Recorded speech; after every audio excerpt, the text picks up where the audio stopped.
Well, I am Keith Christich, and it is my joy and honor to introduce to you Carmen Acevedo Butcher. Carmen's here tonight to speak with us on presence practice, Unknow with Brother Lawrence and the Cloud of Unknowing. Now, I'm going to pass off the mic to Dr. Carmen in just a moment, but just as a brief introduction, Dr. Carmen Acevedo Butcher is an award-winning translator and has a PhD in medieval studies. She teaches in the college writing programs at the University of California, Berkeley, and her translation of Brother Lawrence's Practice the Presence is called The New Standard. Her Cloud of Unknowing Translated received the 46th Georgia Author of the Year Award and is a Shambhala book pocket series and an audiobook. You can hear Carmen on podcasts like Things Not Seen, NPR's Dante's Old South, Rethinking Faith, Messy Jesus Business, Encountering Silence, and more. So Carmen, welcome back to you. I'm so glad to see you. How are you? I'm great. Thank you so much for having me here, Keith. It's always a joy to be with you. Yes, very good. We've enjoyed a few teaching offerings in the past together, so always glad to be in conversation with you. As we're starting this conference, we're asking everyone the same question here. What is a mystic? What is a mystic? What is the current price of baby formula in New York City? What is the value of self-compassion? Who deserves our love? What is community? What is the value of a word like mystic? Those are the questions that came to mind. Carmen, thank you. And the reason that I asked the first question, what is the current price of baby formula in New York City, is I think my mystic heart, my human heart, my wise lover heart is always very concerned with how long does it take for someone to work to buy baby formula, wherever they are. So being a mystic would be someone who's a wise lover, it seems. I love that and how you open that with my mystic heart, my human heart. It's not this otherworldly phenomena. It's the right here and the right nowness of life. Yeah, exactly. And we can talk even more about that because Brother Lawrence is big and the Cloud of Unknowing on the down-to-earthness. Yeah. So thank you for saying that. Well, thank you. Beautiful. Well, then why don't you take us into these two? Perhaps some folks might be new to the Cloud of Unknowing or Brother Lawrence, but who were these two authors of these classical spiritual texts? Well, I love that you're starting there with the authors because they are two people. And that brings us again into the very community aspect of what we're talking about.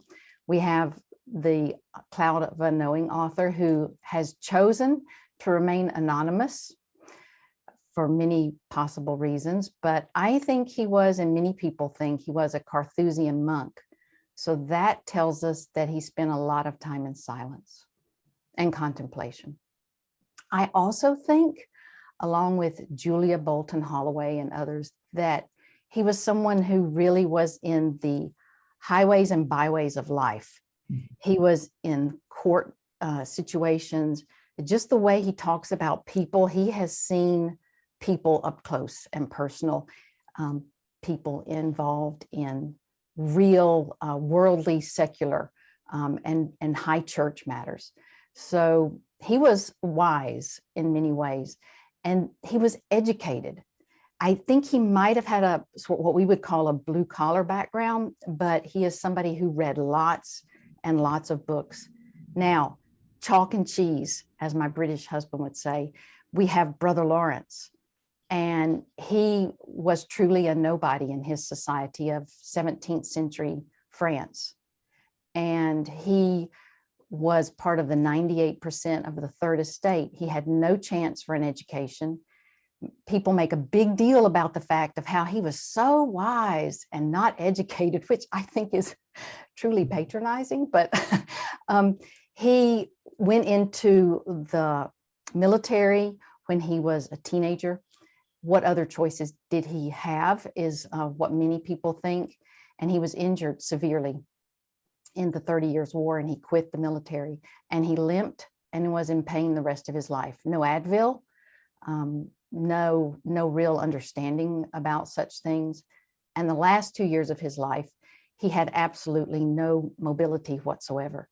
So in amongst all those things happening to him, he failed as a valet, he failed as a hermit, he had many difficulties. And then he had an uncle who was a discalced Carmelite lay brother, and he followed him into the Parisian monastery of the Carmelites and found peace eventually. And how he found peace and how Anonymous found peace, that's, I think, why you invited me to talk today. They found peace in their everyday lives with whatever life brought them. So I'm looking forward to talk more about that. But they were very human people, very human people. I can't, some of the tone of their writing, both of them, they neither one of them really suffered fools gladly. I mean, they're very human. We can talk about that some more too if you want. I love them both. Yeah, that's so beautiful. I mean, I'm very human, so that really resonates with me in so many levels that it's just like to be a mystic again doesn't mean that you have to be a monk. It doesn't have to mean spiritual experiences. It doesn't mean you any number of these sort of mystical understandings. They're too mystical in some ways. So Can I add to that? You don't have to have a PhD. You don't have to have advanced degrees, even in theology. I mean, this is the thing we forget, is that when you say mystic, I just think human, you know, ordinary, everyday life. So, yeah. and probably in many ways, those PhDs will maybe get in the way if we think we Could. know too much. It gets in the way of our beginner's mind. Well, whatever it is that challenges our humility, and it can be really anything, right? But definitely education has been historically one of the routes that has been an impediment in many ways, like ways that we need to. I think education teaches us some things, but what it mostly teaches us is what we need to unlearn. That's my experience. I'm grateful, because my father told me we can't afford to send you to school at all, like not even for a bachelor's degree. We had no money. So I'm grateful for my education, but I'm even more grateful for love. So yeah, good point. Beautiful. Beautiful. Well, so these two mystical teachers, these two mystical authors, writers, you've had the joy of translating them, and I'd like to know how it is you came about translating them, what it was like, what is the meaning to translate these sacred texts? Wow. Well, thank you, first of all, for asking that, because historically translation and translators haven't got much playtime. You know? So thank you so much. I will say that, first of all, it was no grand plan. I felt tugs at my heart. That's really the bottom line, is both of them tugged at my heart. I had grave difficulties growing up of trauma during my childhood, much deep, severe, long-lasting trauma. And so I spent a lot of time, like my patron saint of nature, Mary Oliver, the poet, out in nature.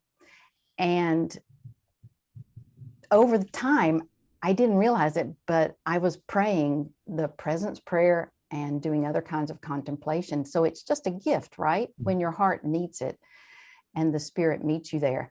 Then I went to school, eventually to graduate school, and mostly to live with my sister Angie, and I had to do something and I couldn't get a job. So I thought, well, I'll teach as a TA if I can get it, and I'll go to graduate school so I can live with my sister. Literally, I went to graduate school so I could live with my sister because we're really good friends.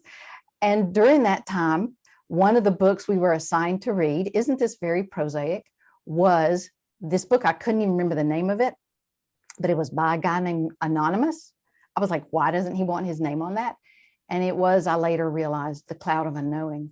And the way he talked about prayer was not foreign to me. It was my experience. So he gave words to it. And then for practice of the presence, I had an editor friend who kept emailing me and saying, would you like to do another book? And during the pandemic, finally I had bandwidth, because until then we were moving from Georgia to California. My father died and there was a lot, I just didn't have the bandwidth. And so during April or March or so of 2020, my friend Lil Copan, big shout out to her, contacted me and said, how about a book now? And I said, okay. So we met, and literally, Keith, for 2 hours, she said, here are some ideas. And she had, I think, 40, I wrote down ideas, and we had great chat. We were about to sign off, and she said, oh, by the way, there's also Practice of the Presence by Brother Lawrence. And everything came to a stop. And something in me tugged. And I didn't even tell her how weighty it landed with me, because I thought, if his theology isn't healthy enough, I can't spend that intimate time translating it. So let me go sneakily check it out. So I did. I went to the National Library of France online, who I'm grateful to for making it free. I read his original books and Joseph of Beaufort's, and I fell in love. I mean, there was so much death at the time. My students, parents, and uncles and aunts are essential workers, and they were experiencing extreme circumstances and grief. And friends of mine had relatives dying. And so I was always also about to possibly lose my job if we didn't have enough people sign up for class. I mean, no, those were really, you remember the summer of 2020. Yeah. You could hear birds like never before, because California was in a lockdown. And I would get up at 4 a.m. and translate his letters and also his spiritual maxims. And it was like entering either a forest or a cathedral for quiet. And I fell in love. And I have to say, Keith, I'd only read parts of Brother Lawrence before, and in translation. And those translations did not have translator notes.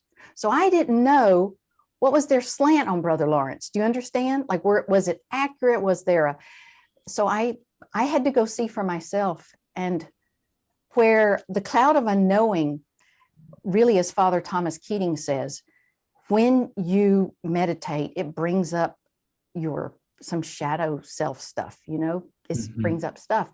And for me, the cloud of unknowing translation was really shadow work. And then for me, Brother Lawrence translation was discovering the gold in my shadow. And I will forever, until I'm 90, be grateful for that opportunity, because it was the Spirit helping me to heal, grow my soul, and also sort of find new true selfness in my own self. So I'm just grateful that I was allowed to do it. I feel immense gratitude. And at the same time, I would think to myself, because when you translate, Keith, you translate for yourself first. If you're not translating for yourself, why do it? Do you understand? But at the same time, I'm the oldest child in my family. At the same time, I'm thinking, what will this bring to others? Like, what will it benefit my friends if they were to read this? What will it benefit my students? So you're also thinking, what do these ancient works bring to now? And I know that's what you want to talk about some more, because they are so rich in wisdom that is as fresh as the breeze coming through the window right now.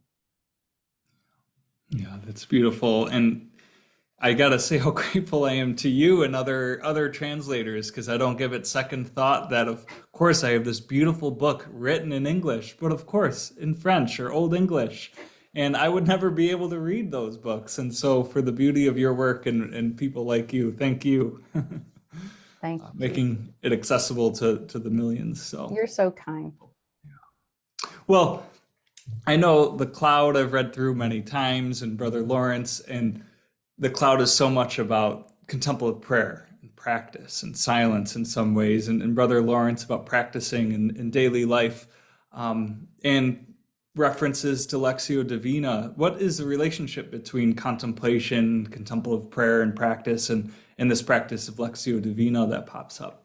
Wow, that's such a wise question, because I mean, Lectio Divina, or sacred reading, is truly at the foundation for both Brother Lawrence and Anonymous and all contemplation.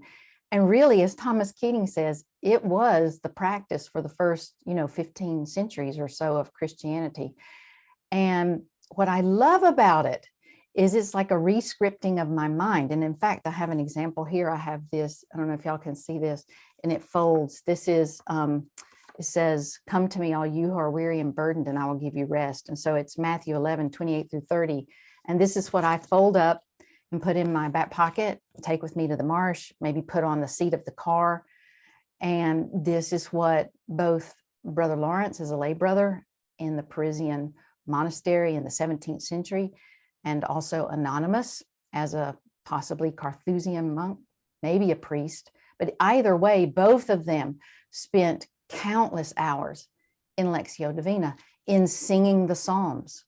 There is no way that you don't learn, or I wouldn't learn, more about ourselves singing these emotional songs. I mean, they're like an emotional how-to manual. I mean, they cover everything. And they would spend, whenever you see in the monastery guides, it'll say reading. And, we think, oh, a novel, I don't know what we think, but the reading was also Lectio Divina, right? Where they really steeped. And I always love the image is of a cow chewing its cud, because I was raised in the country. And so it's the kind of reading where I may spend 20 minutes on the word come in "Come to Me." And if I've looked it up, which of course I would have, because I'm a word nerd, and looking to see what it is in the original and understanding it to be a very, like if I were to say to you, Keith, "Hey, come on over, Keith." I mean, it's a very informal, family, intimate invitation. Especially if I were to say to you, "Hey, Keith, you want to come sit on my front porch?" If I had a front porch, your front stoop, we could sit on the front stoop. But if I said, "Hey, come on over, let's have a chat," that "come to me" is such an intimate invitation that I could spend 20 minutes or more just on "come to me." And I've also done Lectio Divina with Jesus Wept. And so it's part of, I think it's chapters 33, 34, but anyway, it's in the 30s of The Cloud of Unknowing, where he says, of course, the basics are Lectio Divina, but those are covered elsewhere. But any beginning person in contemplation will always do Lectio Divina. But there, I always hear my friend James Finley, I hear Jim saying, "Aren't we all seasoned beginners?" So it's not like we outgrow the need for Lectio Divina. Like, it's sort of like if we were to say, "Oh, I think I've outgrown the need for food. I am a superior human being." It's just nobody outgrows the need for food. And, Jesus went out into the wilderness and was tempted by the adversary. And at one point was said, "Turn these stones into bread if you're such a big whoop-de-doo." And he said, "But humans don't live by bread alone, but by every word that comes out of the mouth of God, or love, or mystery." And that's Lectio Divina, isn't it? I mean, it's that meditating on, and it really is, to go back to I was really glad you read the title to remind me and all of us what we were supposed to talk about. It really goes back to that unknowing, because I have a script, Keith. I have a way I think the world should go, my world in particular, and anybody I come in contact with. I have a list of to-dos. I imagine you might, I don't know, but like I have a list of to-dos that I'm very happy when I can check one off. I mean, I have a schedule, right? And so I think these are all normal things, but if I get too bound up in this egocentric, the egoic knowing, then I really do shut down a large part of my humanity. And by feeding myself these words of "come to me, all you who are weary and burdened, and I will give you rest," I have spent literally years asking the Spirit, what is rest? I have literally spent years on just that word, rest. I even for a while, to extend the Lectio Divina, carried around one of those little worry stones that I had bought at a children's museum years ago when our kids were young. And I was a field trip monitor, you know, and it had on there rest, and it was flat, and I could rub my thumb across it and feel the R-E-S-T. And I'm still figuring out what rest is. But one of the things I know is that my list of to do often is sometimes, or can be, a bit of self-aggression. Like I've got to do these things to be worthwhile. And it gets very focused on doing. And when I focus on rest, and when I steep in words of scripture or a Mary Oliver poem, then I find myself open to listening to the Spirit, to my true self, which my true self, guess what, Keith, does not have a list. I mean, literally, my true self has no list I've been able to find. And that is really good news to me. It's all about love. So I'm glad you asked about Lectio, because I think there are many ways to do it. And the main thing is we all need food, this sort of sacred food. And there's so many ways to do it. And then, you know, people often talk about contemplation being, or centering prayer, having these, I like to refer to them as non-steps, but like 4 non-steps. And of course, you know, you start with Lectio. Everything starts with the food, really. Different ways to do it, but we start with, take my yoke upon you and learn from me, for I am gentle and humble in heart, and you will find rest for your souls, for my yoke is easy and my burden is light. And both Brother Lawrence and Anonymous have that as their foundation.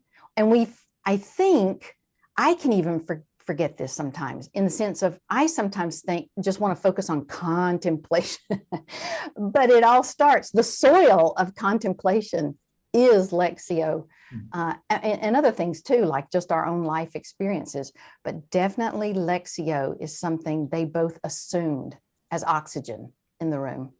Beautiful, beautiful. I love that. I love all of that.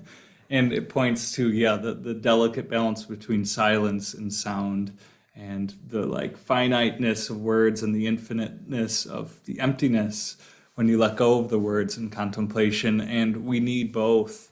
And I think of Thomas Keating, as you've referenced, as said, contemplation is resting in God. So how do we go about doing that? And you're saying Lectio is sort of at the start of that. What advice would you give to somebody that maybe is new to the practice, or maybe has done Lectio over the years but needs to readjust or recommit? Where would you point someone for starting either an attitude or a practice of Lectio Divina? That's a really good question. First of all, I would say hunger is the best cook. So I would say, whether intellectually, which we all have sometimes intellectually we know we need something, and sometimes we have a heart burning need. And so they're kind of different yearnings, but they all amount to a really good thing. And I think hunger is the best cook, in the sense of, if I want to practice Lectio Divina, I will do it even before I know what Lectio Divina is. Like, I started carrying around little, as I thought of them then, little Bible verses with me during graduate school, really, when I was going through a time of depression, chronic depression and insomnia. And my depressive mind was high functioning mostly, but it was very ruminative. And into those ruminations, I would put these Bible verses to chew on. Like, literally, I mean, later I went to counseling, and that was helpful too. So I'm not saying this is the only solution, but that really helped me to have something to chew on. So what I'm saying is, I started practicing Lectio Divina before I knew that was Lectio Divina. To me, it was just meditating on Bible verses because I was desperate. So, but for advice, I would say, number 1, trust your gut. I would think, what verse would make me feel good to read? Like, feel good. So for me, it is one of them. I mean, there are so many to choose from. And then there's also Thelma Hall's book, Too Deep for Words. I mean, there are many others, Christine Walters Paintner, James Finley. So many people have really good books on Lectio. But Thelma Hall has also a list of possible verses, but you know, you could pick your own. Pick a verse or a few words or a passage. There's no, I mean, be willing to experiment. That really makes you feel good, that you feel, you know how it is. It's kind of like some days for lunch, I think I really want some cottage cheese. And I'm so happy if I have some in the fridge because that's just what I want. You know, we know what and cottage cheese is good protein. So we can trust our hungers and pay attention to them and honor them. And so pick a verse and just remember, it's like often students say to me, does this paragraph need to be 5 sentences or 4 sentences? I mean, often we think, so for Lectio, do I need this many words or that many words? Or so pick what means something to you. It can be short. And then sit with it, read it a couple of times slowly. First of all, just the fact that we've paused is great. And if we only know intellectually that we want to do Lectio, but we don't enjoy it, or we find our minds get distracted, the prayer I pray then is, I really know I need to do this, but I'm not interested. I mean, I have those times. Like I know I really would be I feel intellect. I mean, I can tell that it's kind of like sometimes when I think I really should eat a salad, that would be very good for me. And I tell myself, go buy a salad. Then I will say to the Spirit, I don't really want to do this. Would you help me anyway? Like, help me know what to do in the middle of not wanting to. And then read it a couple of times, like, come to me, all you who are weary and burdened, and I will give you rest. And it's not school. You're not reading it to figure it out. You're not reading it to take a test on it. So you can actually celebrate, I am not in school. I'm not meant to engage the figuring it out part of my mind to take a test. I'm meant to listen as if the Spirit is speaking to me through these words. That's simple. Any kid can do that. I mean, we just have to pause, which is often takes us away from our to-do list. So that's healthy. And then read it and just listen. I mean, listen to the words. And then there always will be a word or words that really jump out at us. Maybe during one reading, it's one word. Maybe in another reading, it's another word. The word that's highlighted. And then honor that. Like just paying attention to what jumps out to you is also honoring yourself. And I think we live in a world that wants to commodify the self and sell the self. So even the simple act of pausing to listen to the word that is highlighted in our souls for us is a big plus. And then read it again. And then like you're chewing on it. I mean, really, I sometimes will read it aloud. Sometimes I will sing it. Sometimes I read it so often it becomes a song. Doesn't have to. That's just my thing. And then I sit with it and I think to myself, what is it saying to me? Like, what is it actually saying to me? And that can be anything for anybody at any time. Is there something that I'm getting a feeling that I need to think about more? Is there something I want to ask for? Is there something I want to be grateful for? Is there something I'm frustrated by? It's a very honest sort of listening and conversation. For me, at the very beginning of this, and still sometimes it was like, what the heck is rest? How come I don't have it? How can I get it? Could you give it to me? How do I even go about, it's like if we really got into people's Lectio Divinas, we would see messiness, but good messiness, like in the kitchen when somebody's made a cake and there's mess.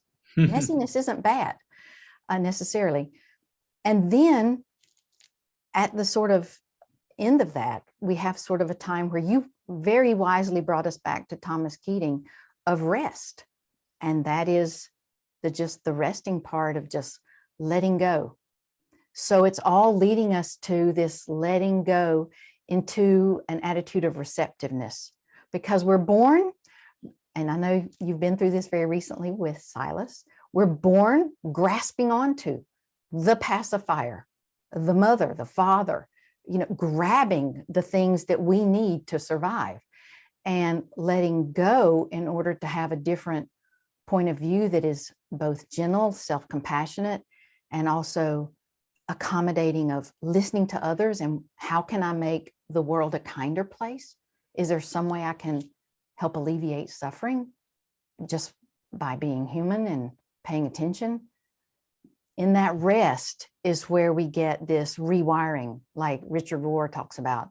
We get this rewiring away from our small to-do list, which can be very helpful. I'm not telling us we need to give up our to-do list, but it helps us get away from it a little bit into this more expansive point of view that's very reorienting. So I would say, pretend you're a child and experiment. Like, pretend that this Lectio Divina experiment, even if you've done it before, pretend it can be new again. And pretend that anything can happen inside of you. Anything can shift. Anything can be healed if you do it. Because like for me, in my doing it, it eventually led me to counseling. So that has been huge for me.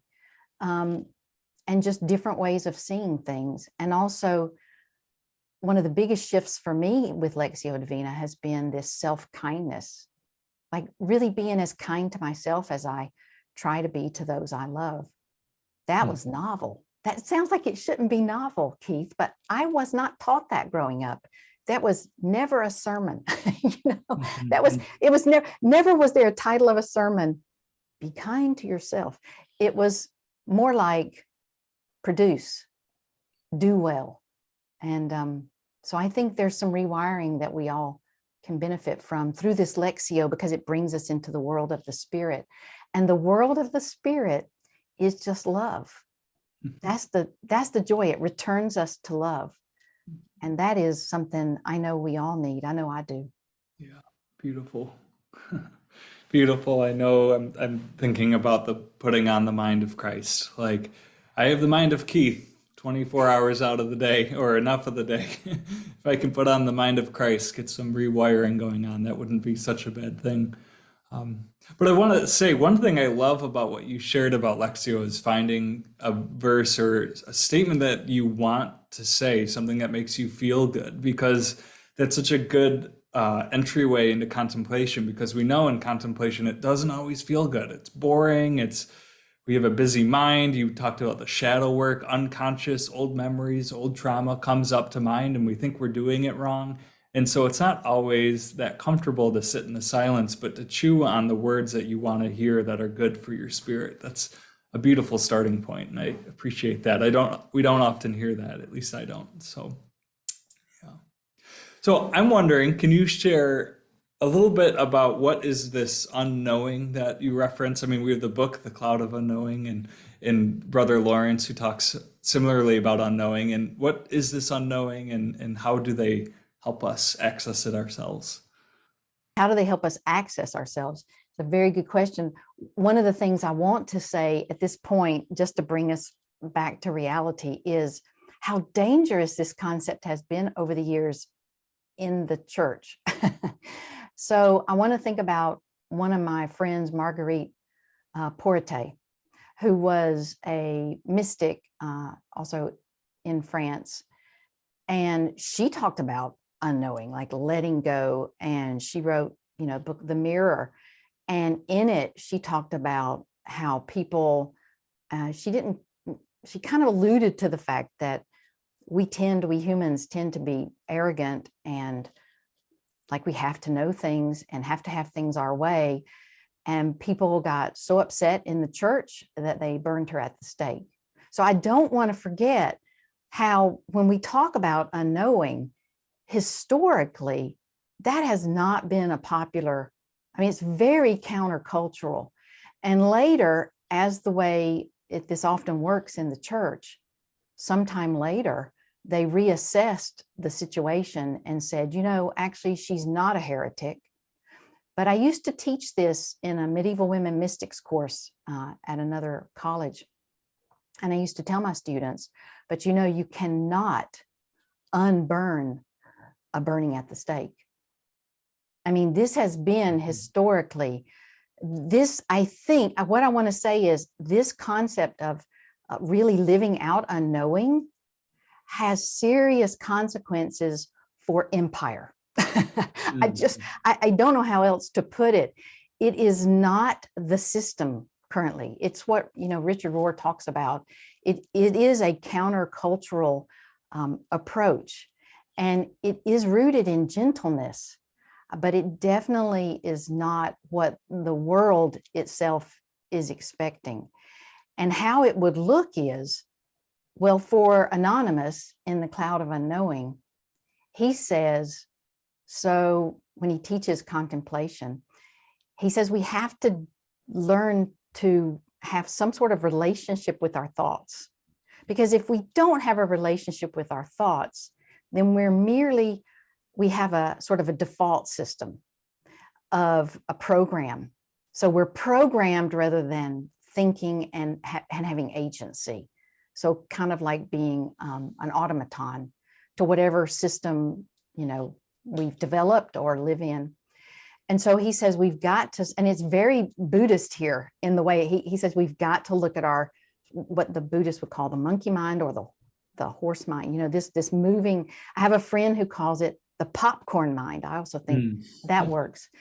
But he says we've got to look at it. And I love thinking, he says he's so wise about his thoughts. I love it when people who've thought about their thoughts write about thinking about their thoughts.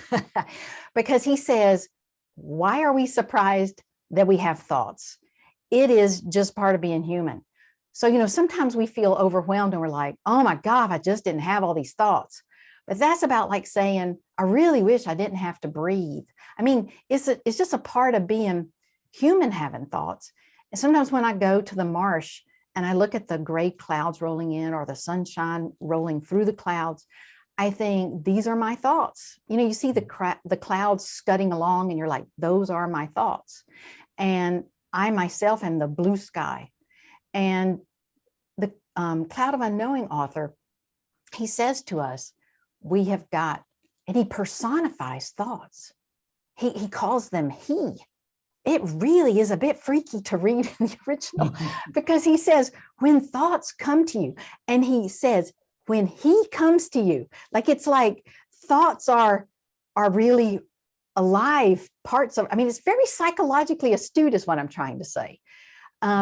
He says, you know, what you're trying to do is either look around them at something else, which would be love, and you really are trying to look over their shoulder and focus on love. He says, but if you just feel totally overwhelmed, because we sometimes talk about meditation and contemplation, like one thought's going to come in and we're going to let go of it. And another thought's going to come in and we're going to let go of it. But we don't talk as often about the being drenched in thoughts, like you got caught out in the rain without an umbrella. Like, what do we do then? We just like take a scoop and like, do we put, I mean, how do you shift that?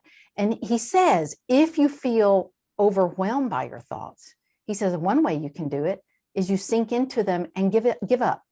You say, I failed at this. I love that. He says you sink under them and you kind of wave a white flag and go, okay.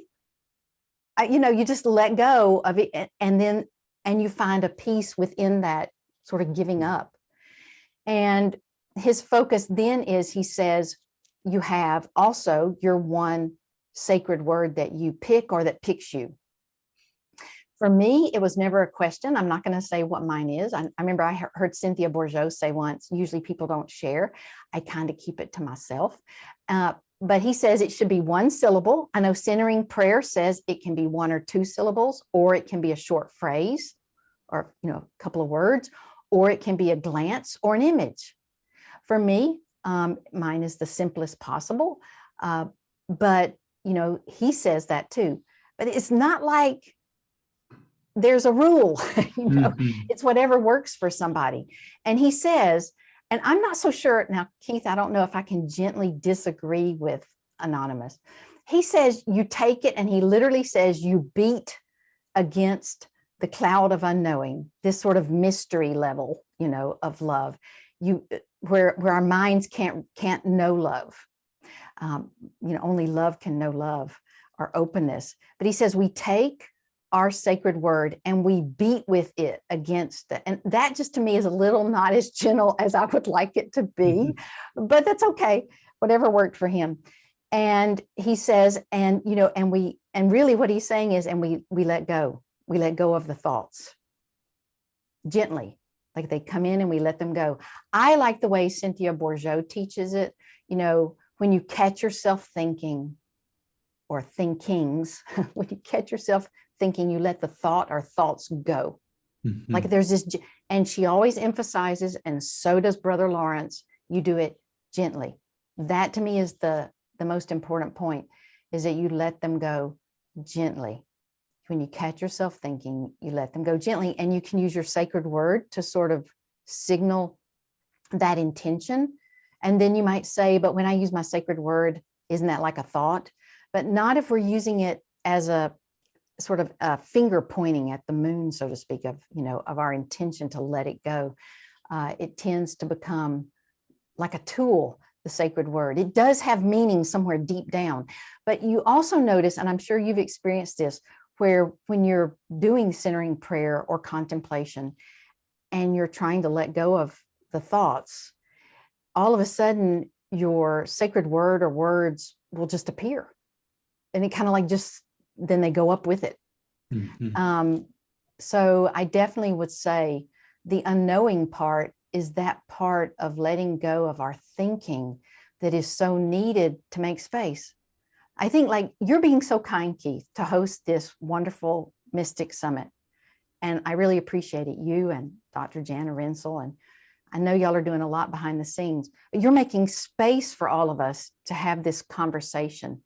And it's like, if I'm having thoughts 24/7 of, as you put it, like my Keith mind, my Carmen mind, if that's on 24/7, I don't have a space within me to have a conversation with God or love or mystery or the ultimate source or my true self. Those seem synonymous to me. And so by letting go, I make space to go, oh, wow. It's like pulling up in my driveway. It really, to me, sometimes when I'm doing this contemplation, sort of intentionally in a sitting, like not just on the go, which I also like to do, but if I'm sitting and doing it, sometimes it just feels like, wow, I'm driving up in my driveway, I'm home. And that can happen also in the to-go, what I call my to-go contemplating. I was talking with Seifu, Reverend Seifu over at SDI, and I was telling him how I thought Brother Lawrence's contemplative practices, the practice of the presence, was to-go contemplation. And he said, does that make Anonymous's Cloud of Unknowing contemplation practices a la carte? And I thought, yeah, it does kind of, but you can do both to go. You can do both, a la carte. And the thing is, I know you probably will ask this because you ask the best questions, but one of the things I love about both of these teachers, Brother Lawrence and Anonymous, is they don't make themselves out to be gurus. They are not sitting on top of a mountain going, come to me, sit at my feet, and you will learn how to do this. That is so far from who they are. They are saying, here's what worked for me. You go and try whatever you think will work for you, and then come back and tell me what worked for you. I'm sure you can teach me. Now, that's community, isn't it? I think. That is much more inspiring to me than somebody thinking they have the only way to do this. I love that. And I know that line in the cloud, or maybe it's the book or Privy Council, where it's like, if you figure out a better way to do this, come and tell me, let me know.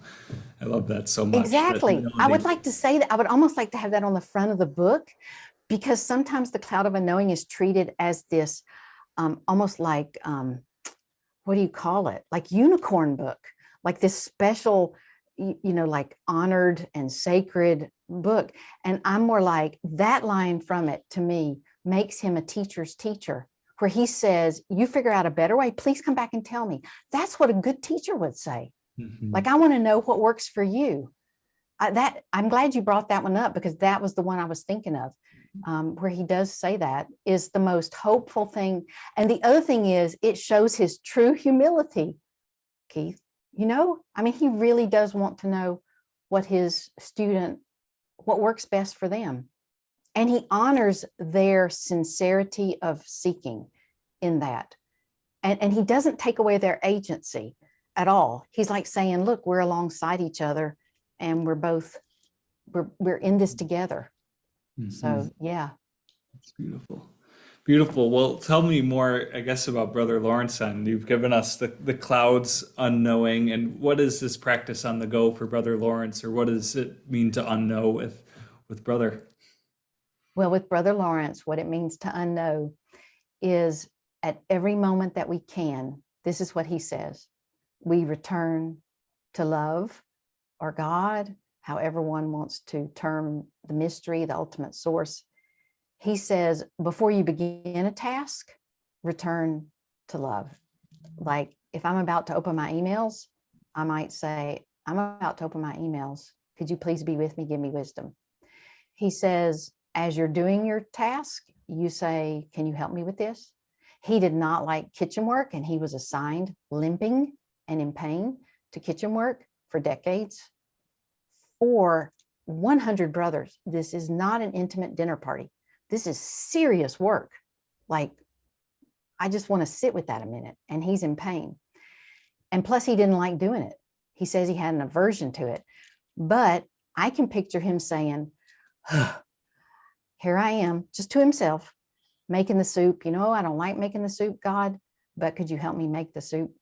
And people said along the way, after his first 10 years of dark night of the soul, where he practiced the presence out of need for his own healing, and he saw no movement that he could tell. He was stressed. He was in grief. He felt horrified by his past experiences with harming himself or others, or things he had seen. But over time, people say he came to cook with love. So he turned it from a chore and something he disliked to like a sacrament. And it's interesting, because that's exactly what Dogen says in his cooking book in the Buddhist tradition, how important the cook of a monastery is. And Brother Lawrence turned it into that sacrament. And then he says, when you're done, so he has this this arc of three. He says, and when you're done making the soup, if it went well, you say, hey, thanks. I really appreciate that it went well. And I wonder, how often are we thankful? It's one of the practices I really try to be alert to, because it's freeing. And he says, and if it didn't go so well, he says, you say, well, I appreciate that you helped me do my best. I'll just try to do better next time. I really appreciate that, because I'm the kind of person who critiques my I used to play basketball. After the game was over, I'd replay everything and see what I did wrong, mostly, you know, and that kind of carries over into your adult life. I love the fact that he says, well, I asked you to help me. You helped me. I did my best. I'll try to do better next time. That's just so freeing. And my friend Mother Bushbeck used to say, her husband was in a Russian prison camp during World War II, and he was a contemporary of Dietrich Bonhoeffer. He was a Lutheran minister. She said she prayed for him to come home. She had 8 children. They were refugees during World War II over in Germany, Frau Bushbeck. And she said when her husband came home, she saw this stranger walking down the street. She hadn't heard from him in 5 years much, and saw this stranger who she recognized by his gait. He didn't look like himself. And she said, ever after that, every day, I thank God for letting my husband come home. And I think, how many things have I asked God for? Like, let's say, a kind spouse. How often am I thankful for that? You know what I'm saying? So I think Brother Lawrence, really part of his practice of the presence was gratitude. Like, even in this, please help me with making the soup. I'm making the soup. I don't enjoy it. Could you show me what to do next? And then, well, I did my best. Thank you for helping me with it. He really has gratitude baked in. And then he says, you should even do this as often as you can, even during times of recreation. So and during times of prayer. He thinks, so what I'm trying to say is, when I was young, I heard a preacher, and this just shows you how good can come from, I heard a lot of hellfire and damnation sermons growing up in the evangelical church, but one preacher quoted from Pray Without Ceasing, and that just grabbed my little kid mind. And I've heard Mirabai Starr, and I've talked about this. She said she had a similar experience. And I thought, that sounds impossible. I want to do it. That's what I thought. Because my mind was always whirling, my mind scared me. It was whirling so much. And Brother Lawrence says, you want to do this as often as you can. And then there's this gentle little caveat. He says, and if you forget, it's no big deal. When you remember, you're welcomed back. So it's not punitive. It's not like you're saying at the end of the day, I believe I spent X percentage of time practicing the presence. No, it's more like a dialogue with someone. You don't judge it so much as you just practice it, and you deepen the relationship. And so he says, you try to do this as often as you can, whenever you can. And the other thing he says that I love is he says, he gives us some phrases to use, like, God of love, I am all yours. Love, please create in me a new heart. And please help me to grow. So he gives us a few little phrases. And then he says, just like that point you quoted from the Cloud of Unknowing, he opens it up and he says, or whatever words or phrases love gives to you on the spot. I love he says that, on the spot. So as you make it up as you go, he says. And another thing that he says that I think is so real, Brother Lawrence says, you would be surprised the conversations that happen in these micro moments of returning to love throughout the day in the presence prayer. He says, you would be surprised. Now, to my experience, it is things like, I'm grieving here. What do I do next? Or I'm totally lost. What do I do? Or I am angry. I am so mad. What do I do?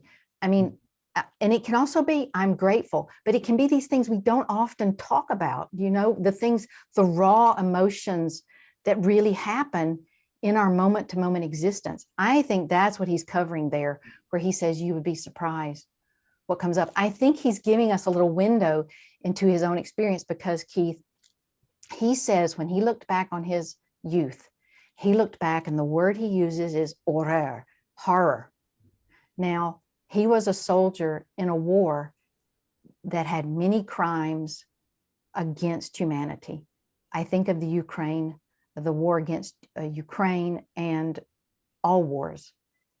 I don't know what he saw, what he did. I do know he was a prisoner of war. He was captured by German troops. He was questioned, maybe tortured. So I don't know what he's talking about there, but when Brother Lawrence says horror, I think he's talking about maybe something very serious.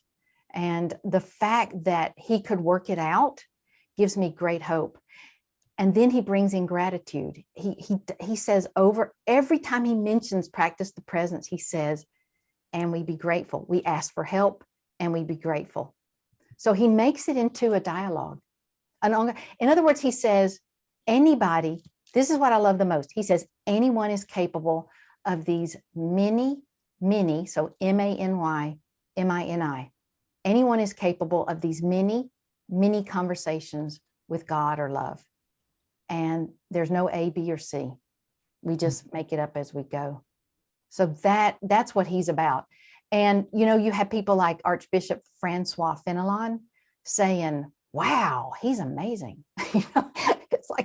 It's like if, I don't know, somebody like Basil Hume or somebody, back in the day when I was like in high school said, wow, Carmen's really wise. I mean, he wouldn't have said that, but I mean, it's like the inequity between Francois Fenelon and Brother Lawrence was great.